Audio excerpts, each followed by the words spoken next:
It all started for me way back in 2008 when I was elected coroner here in Newton County. It's a quiet kind of place, divided by Highway 41 running to Chicago, 75 miles to the north. I guess it's that remoteness that appealed to a serial killer and led me to getting the shock of my life the first time I walked into my new office. I found 2 boxes. They looked an awful lot like this box here. You know, but you pick it up off the floor, it's not real heavy, and you give it a little shake, and the sound it made was, kind of made the hair on the back of your neck stand up, and when I opened them up, they were full of skeletal remains.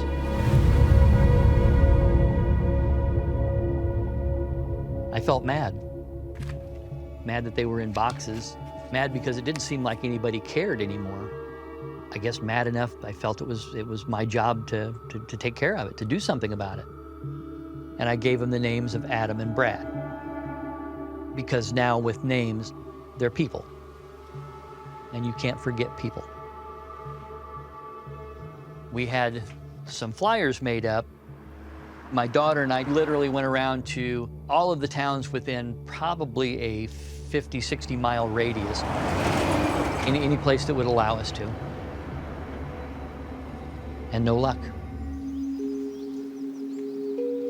After 7 years of trying, Scott held a funeral and placed the remains in his local mausoleum. I was starting to lose hope.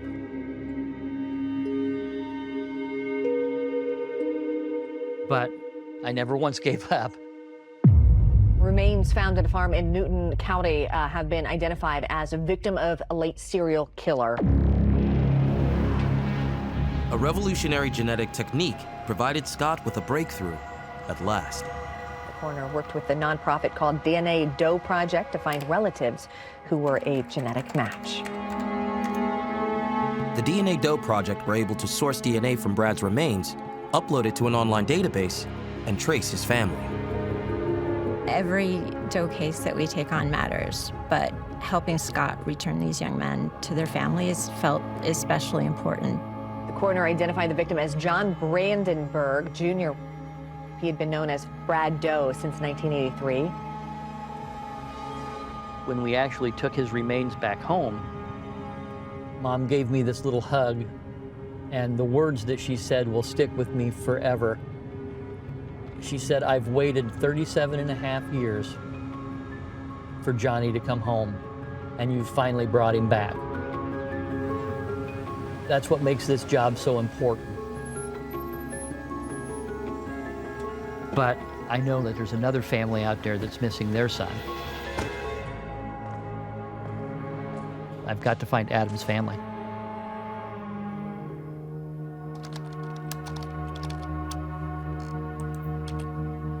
In his mission to identify Adam, Scott has spent years researching Larry Eiler's victims. I came across a book called Freed to Kill by Geraldine Kalarick, and I reached out to her, and she gave me the whole horrific backstory. In the early 80s, I was the assignment editor at the desk of a Chicago TV station. I knew that there were 10 murders in Indiana and as many as 5 murders in Illinois. I saw that they were very similar. Young men that are found with multiple stab wounds and discarded in wooded areas. They were examined by a forensic expert. The question in my mind was, why is it so hard to identify these people? Larry Eiler was known as the highway killer. He would go out looking for young men and offer them money. And once he'd get them in the truck, he would give them a sleeping pill and a drink, and then he would drive 100 miles. And then, out of rage and a fantasy, he would stab them 21 to 31 times. He took the identification off of each victim, and then he would throw it out of his pickup truck so that they cannot be traced. They're somebody's son, somebody's brother. And there's no way to identify him because we didn't have the technology. Larry Eiler was finally caught after a killing spree lasting almost 2 years. The dismembered body of a young boy was found in a dumpster behind Larry Eiler's apartment building. A decade later, he died while waiting on death row. But in his final years, his attorney persuaded him to reveal the tactics he used to evade detection for so long. I have spent hundreds of hours with Mr. Eiler. He was one of the most skilled con men that I've ever met. I'm simply going to tell you what he told me in the last 3.5 years. Eiler was looking for people that were on the street and that, in his mind, nobody would really be looking for. Some of his victims were gay, some were not, but Eiler knew that the police would not prioritize a gay killing. After he killed them, he would pull down the victim's pants to look like it was some type of gay sexual event. They just thought, oh, it's just another gay murder. Having won Eiler's trust, Kathleen convinced him to share some critical information. I will distribute names and a written statement in Larry Eiler's writing confessing to 21 murders. Let me see if I can find it. Eiler's confessions confirmed the identity of many of his victims, and while he was unable to name others, one statement clearly relates to Adam. Here it is. I, Larry Eiler, confessed to the murder of an unidentified black male in his late teens, early 20s in mid-July of 1983 at an abandoned farmhouse near Lake Village, Indiana. I started driving on 63 North to 41 North. I saw a black guy hitchhiking. Interesting. He picked Adam up on Highway 41, just south of Newton County, and he was driving north to Chicago. So if Adam was hitchhiking in that direction, we could reason that he was going towards Chicago, maybe even trying to get home. What I think I found here is the branch of the family that disappeared from the records. And the reason why we couldn't trace them is because they changed their names. Alonzo Smith became Tariq El-Amin. It's a Muslim name, so it's possible that they changed their name for religious reasons. It's Tariq's son, Tariq Jr., who posted the tree that reveals the name change. And he lives in Chicago. It's good. It's good news.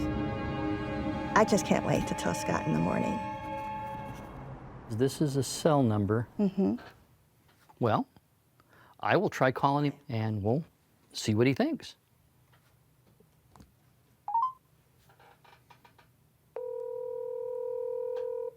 Guys, this is Tariq. Hi, Tariq. My name is Scott McCord. I'm the coroner down here in Newton County, Indiana. Hi, Scott. How are you? I'm good. How are you, sir? I'm well. Hey, the reason I called, I'm here with Janelle. Janelle is with the DNA Doe Project, and many, many years ago, the remains of a young man were found here in my county. And it seems that you could possibly be a descendant or a relative of this young man. Mm-hmm. Wow. So, yeah, I have an older cousin who went missing in the 80s, the early 80s. Really? Yeah. I'll talk to him. Okay, I'm going to let you talk to Janelle. Hi, Tariq. How are you? Good. How are you doing, Janelle? Good, good. Our team was doing some research on the family that you descend from, Sam Maxey and Lula Long. Do those names sound familiar to you? Yeah, those are my paternal great-grandparents. I wanted to ask, is it possible to meet with you and we can show you what we have? Hopefully Sure. identify this man. Yeah. I definitely look forward to meeting with you all. All right, thank you, sir. Perfect. Thank you. Thank you. And we say yes. Wow. Wow. Wow. That is something else. Yes. Yes. Can I cry now? It's exciting.